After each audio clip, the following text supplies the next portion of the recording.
Today, you're going to learn your first effect in After Effects.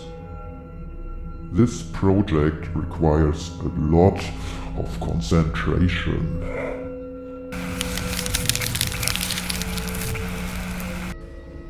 But be warned, your powers can be very dangerous if you are not careful.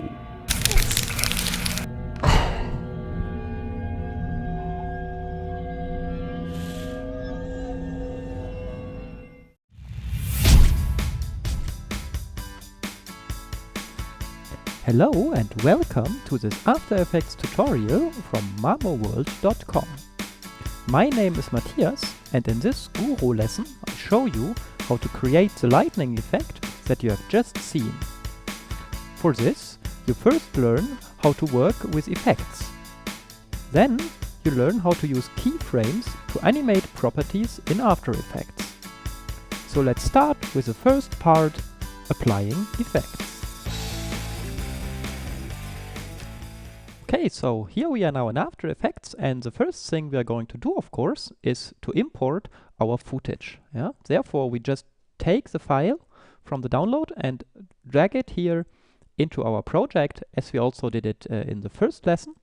And I hit again return while this is selected to rename it, and I call this now Guru Clip. And then I take this clip and drag it onto this symbol to create a new composition of the appropriate size and duration. Yeah? So I select it, drag it here, and now we have our composition, Guru Clip 2 in this case, and I again rename it to main composition. And I call it main composition because in larger projects you will have later many different compositions, and some of them nested into other ones and so on. And so to do not lose the overview, it's a good idea to name them appropriately.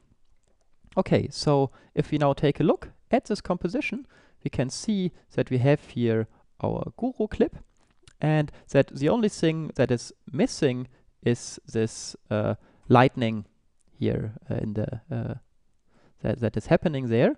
And for this lightning we are going to apply an effect, and effects are things that are applied in After Effects to your clips and that modify them. Yeah, and you can access the effects by going here to effects, and then you can see there is a variety of very different kinds of effects. Yeah, so I won't start with the lightning effect that we actually need, but choose something simpler to explain you the general concept. And so what you, for example, have here are blur and sharpen effects. And we can, for example, now apply here some fast blur. And now we applied it, and you see that our window here disappeared. And this is because here this new window effect controls popped up. And these effect controls now allow to define how the fast blur effect that we just applied is exactly working. So you can set all the options of this effect.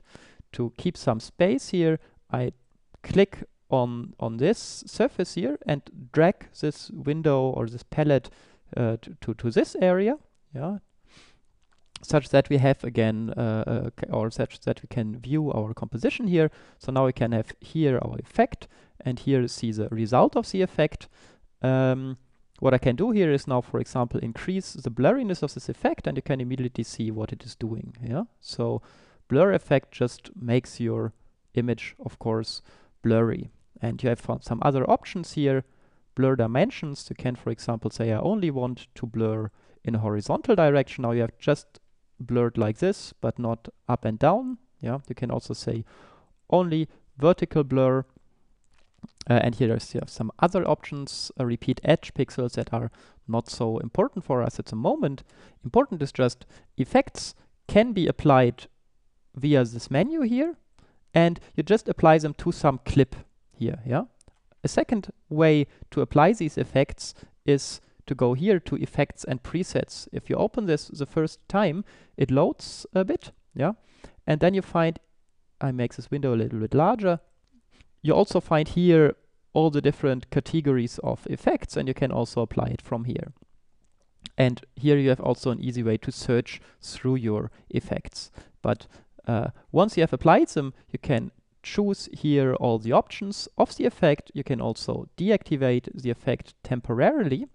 And one important thing is that effects are always applied to layers. Yeah, they are not applied to your entire composition or something like this.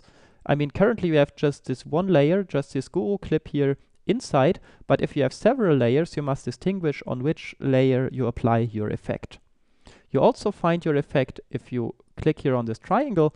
And you remember in the first lesson we had here just this transform property and nothing else, yeah, where we had the position, anchor point, and so on of the clips. Now, since we applied an effect, we also have here this category effects. And in this category, we find our fast blur effect.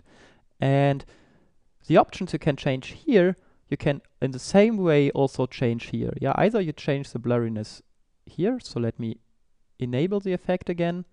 Either you change the blurriness here, or you can do exactly the same thing also here. So this is just another way of changing the same thing. And all options you can see that you find here are also available here. Okay, but as I said before, this fast blur effect is actually not the effect we are really interested in. So I'm going to delete it again by selecting it here and hitting the delete key on the keyboard. So now the effect is gone, and also this category effect is here no more available since no effect is on this layer anymore. And the effect we are actually needing is effect generate, and then we have under generate our, where is it? Advanced lightning. Yeah, here. Generate advanced lightning. I click on it, and you can see we have here such a nice lightning effect. The problem with this lightning is actually that you see our clip disappeared. Yeah, so the guru is no more visible, but only this lightning is visible. And this is because some effects are not actually modifying the clip they are applied to, but they are more replacing it. Yeah, in this case, if you apply a lightning effect, it totally replaces the clip you applied it on, and instead so creates this nice lightning here. And if you do not want this to be to replace the guru clip, we should apply the effect actually on another layer. Yeah, we need kind of a dummy layer on top of our guru layer that then contains this lightning here. And so therefore I'm going to delete this again with the delete key. And now I go to layer, new, and now you can say we have a bunch of different kinds of layers that we can create. Yeah, we can create texts, we can create solids. Solids are just clips that are very boring, consist just of a solid color and nothing else. And this is exactly what we need because we are going to replace it anyway, so we do not need something fancy. There are other layer types like lights or cameras, which are important for 3D layer stuff that we are going to discuss in later lessons. Null objects for parenting that we will also discuss later. So very different kinds of layers. For now, it's just important if you need a boring layer that you just want to replace with some cool effect, take a solid. Yeah, for a solid, you can enter its size. Since the effect potentially might cover the entire composition, we want to have it the full size of the composition, so we make it comp size. And the color we can choose arbitrarily, but in this case it really doesn't matter since we are going to replace it. Yeah, but we call this then lightning. Hit OK. And now you can see we have now these two layers, the lightning layer. Yeah, I can also move it here. Let me just undo it, and behind it the guru clip. And now we apply the effect onto this lightning. So I go again to Effect, Generate Advanced Lightning, and now you can see the lightning replaced this solid color layer, and the guru clip is visible behind. Okay, this is already very nice. One thing that is not yet correct is that the lightning is now visible for the entire duration of the composition. Yeah, and unfortunately, there is not something like a start or end point for an effect. Yeah, each effect takes as long or is active as long as the layer that it lives on is existing. So what we have to do therefore is to shorten our layer. Yeah. So if I let my layer just start here, the effect also just starts here. So this means we need to move the beginning of the layer to the point where here the lightning should occur.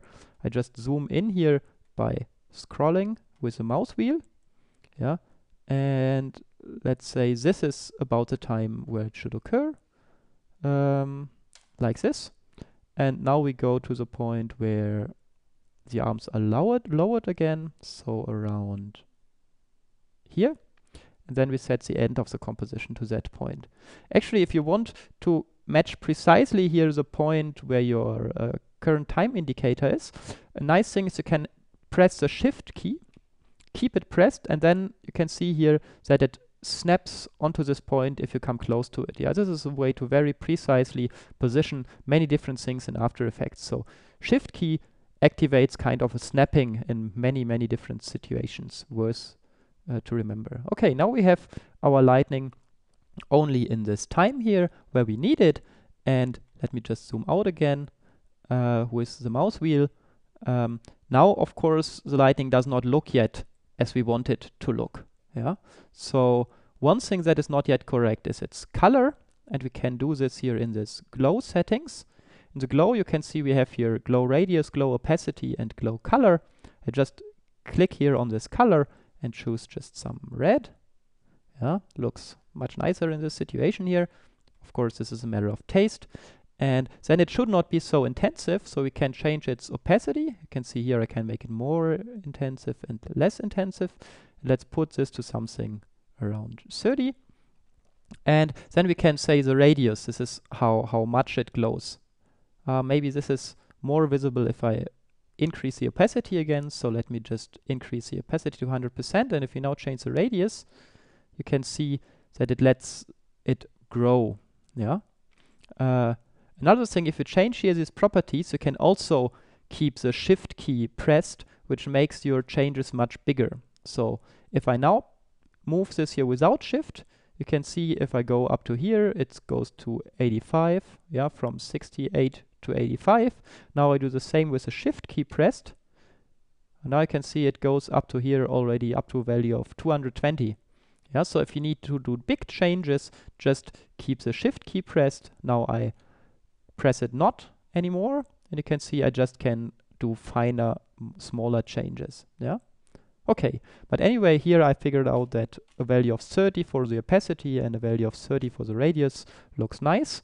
So just subtle little red glowing. And the next thing we want to change is, of course, the lightning should not look like this, but should start at this first finger and end at the second one. What we therefore need to change is the lightning type from direction to strike. Yeah. With strike, you have here this origin and direction point, and these determine where it comes from and where it goes to. Yeah. This is the first of these 2 points. I can just keep the mouse button pressed and move it here, and you can see that then these numbers here move accordingly. Yeah. So this is like with these numbers, you determine the starting point, and we want it to be at this finger here roughly. And then the direction is this second point. And this should be here at the second finger. Yeah, this looks already much better. Again, I use the mouse wheel to zoom in here a bit.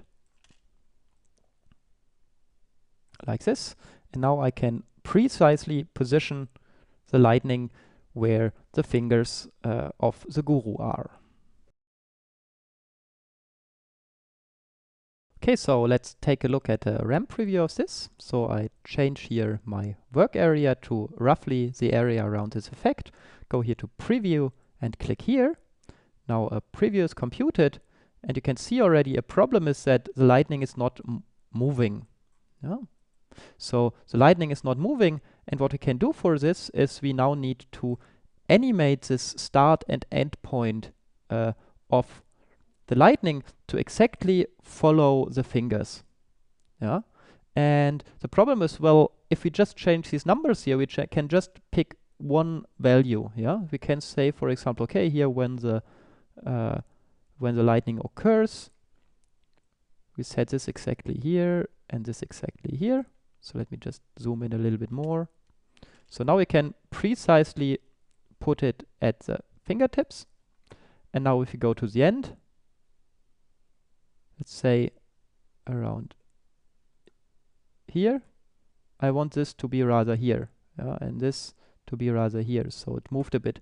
And now we changed it, of course, this value for the entire time. Yeah, and you can see it just doesn't move with it. And if you want to animate these values here over time, that they should change, then what you need are keyframes. And for this, we need to reveal the effect here in the timeline. And now we want to animate this origin point. And therefore, we go here to the beginning and click on this stopwatch. Yeah, and when I click on it, you can see here occurred something, and also here some point occurred. And this point means the value we have here, this one, is now just defined for this yellow point in time. Yeah, so I can move it now, for example, here, and you can see, okay, the point is still not yet moving, but now I can define a second value. Yeah, let's say here at this point at the very end.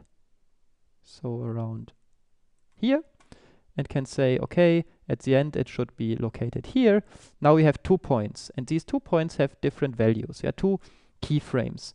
And if I move between them, you can see now that the numbers here are actually changing. So here the changes are very small, therefore it is not very much noticeable, but you can see that over time this point here moves a bit from left to right. Yeah, because here we've set it a little bit more to the left, and now it is traveling slowly here to the right.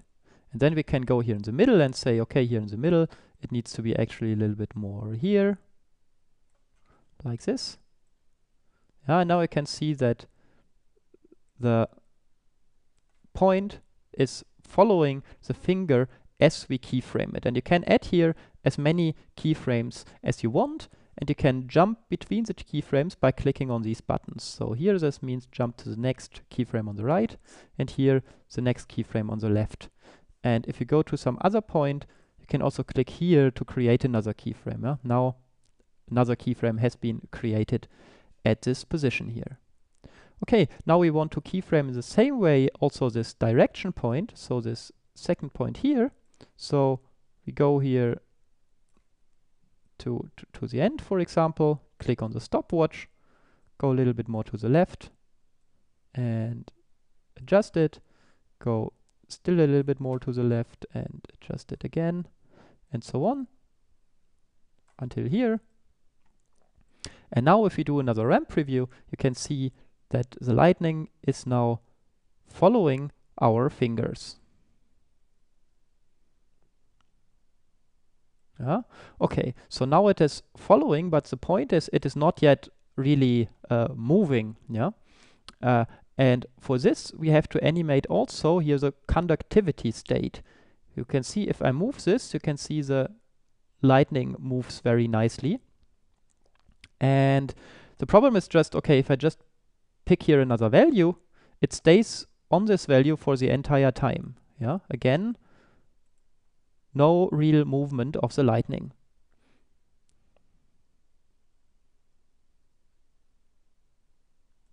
So what we therefore need to do is also animate this conductivity state. So while the clip plays, it should animate in a similar way like I do it here manually. Yeah. So this means at the very beginning, it should, for example, have the value 0. And now I click here or also here to activate my keyframes and say, okay, at the very end, here a few frames later, so it's like, how much later is it? Here we are at frame around 400, and here we are around frame 500. So let's say the conductivity state should be 100. So this means it slowly changes from 0.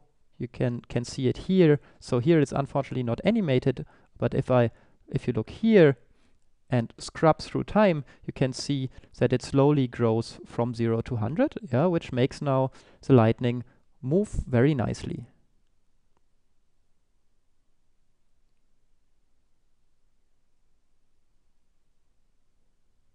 Okay, so this was now the first time when this lightning occurred here, yeah, and now remember that also a second time at around this point here, the lightning should occur again. And what we can therefore just do is, of course, we could do exactly the same thing again. Second time, go to layer, new solid, and so on, create it as the effect and all stuff like this. But what we can also do is just select this layer and go to edit, duplicate, or Control D. And now we have an exact copy of our lightning, and we can just move it where we want it to be. Yeah, so around here. And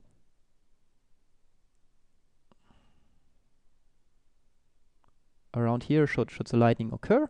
And now again, we just need to update our keyframes. I open here the effect. You can see now we have two different effects, the effect on this layer and the effect on this layer.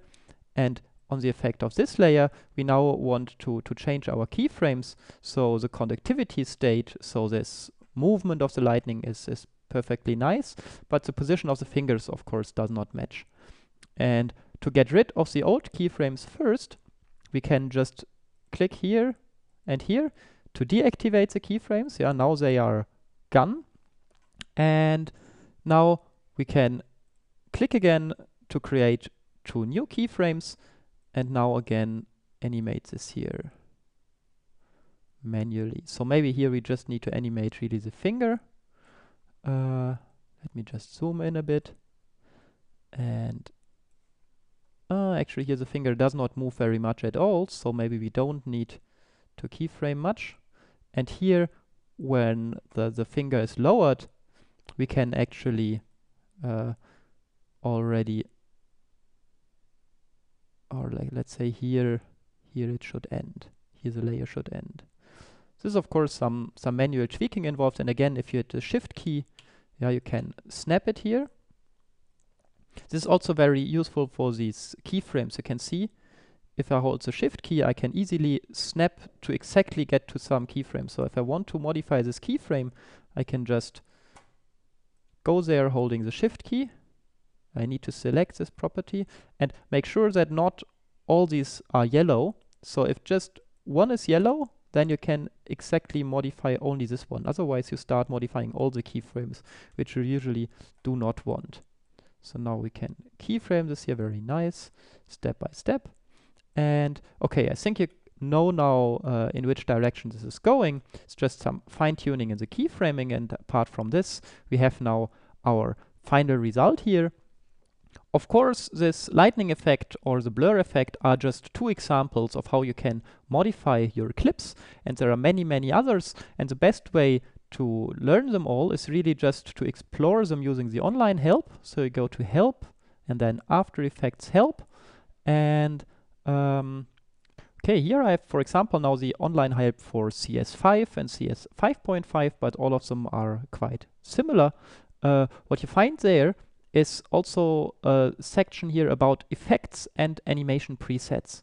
And what you find there is really an effect list and a detailed description of all the different effects and kinds of effects that are available. So it's really best to just look through all of these documentation and try them out, play around with them, and see what you can do.